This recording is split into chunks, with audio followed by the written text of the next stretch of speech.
In this video, I'm gonna teach you how to play Marvel Rivals on Xbox. It's a very easy process, so make sure to follow along. Marvel Rivals has been officially released and it's available on various different platforms, including PC through Steam and Epic, PlayStation on the PlayStation 5, and finally Xbox. Now, something that I need to make very clear is that the game is only available on next gen or new gen consoles, so Xbox Series X and S. You will not be able to play it on an Xbox One. I want to make that very clear. So sadly, if you only have access to an Xbox One, you will not be able to play it.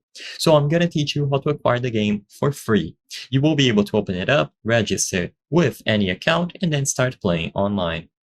To do this, you just have to go into the Xbox website if you are doing this through a web browser on your PC or mobile, or alternatively, go into the Microsoft Store directly on your console. When you access the Microsoft Store, you can use the search function to look for the game, Marvel Rivals. So when you look for it here, you will be able to choose it from the list. It should be the first result to pop up. You can also browse through the free-to-play category, and you will also be able to find it because it is very popular. So as you can see, Marvel Rivals developed by NetEase Game, and once you find it, all that you have to do is choose the option to get the game for free. You choose get, and it is going to be added into your account. Once this is done, if you go over to your library on the Xbox console, you will find it there ready to install. Of course, assuming that you did this through the website.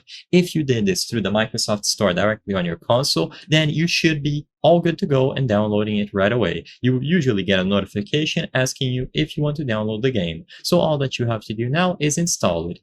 It's going to take roughly 50 gigabytes during the time that I'm recording this video, and once it is installed, you just have to open it up and you will be able to play. You can play online with up to 12 players per match, and there are a lot of game modes to explore, so all that you have to do is acquire the game for free from the Microsoft Store.